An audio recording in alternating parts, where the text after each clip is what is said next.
Chief Kinnan here with this month's update from your Woodland Police Department.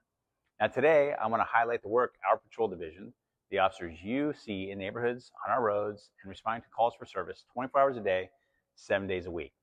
Patrol is the backbone of policing, and that's absolutely true here in Woodland.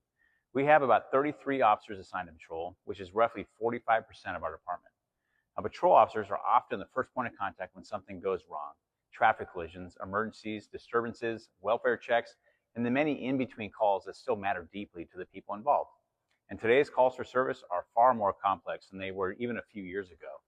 Officers are navigating things like digital evidence, mental health considerations, detailed reporting standards, and new legal requirements, all while making real-time safety decisions. And here's something worth remembering.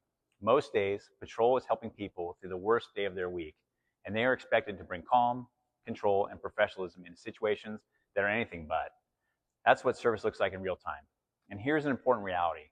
During a typical shift, Woodland may have about 4 police officers on duty across a city of roughly 62,000 residents and 15 square miles.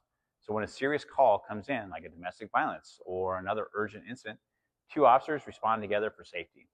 Now these calls can tie up officers for extended periods, which sometimes leaves only 1 or 2 officers available to cover the rest of the city. Now that impacts coverage, and it can mean longer response times, averaging 5 to 7 minutes for in-progress calls. When calls increase, that workload can mean longer shifts, more overtime, and fewer available units for the next incoming call. Now, even with those pressures, our officers continue to show up with professionalism, compassion, and focus.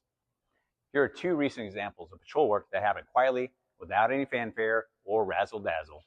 In one case, an officer checked on a person asleep in a vehicle at a gas station. That welfare check developed into a DUI and narcotics investigation. Ultimately leads to an arrest and the removal of a significant amount of illegal drugs from our community. And in another case, officers investigated threats involving a firearm which was connected to an ongoing vandalism. Now, through the follow-up work and a search warrant, the suspect was arrested and multiple firearms and controlled substances were recovered. Now that's patrol. Showing up, sorting out complex situations, protecting victims, enforcing the law, and keeping Woodland safe one call at a time. Thanks for listening, Woodland. If you have any questions or topics you'd like us to cover this year, leave them in the comments below. You can also email us at questionswpd@cityofwoodland.gov, and our team will route your question to the right subject matter expert.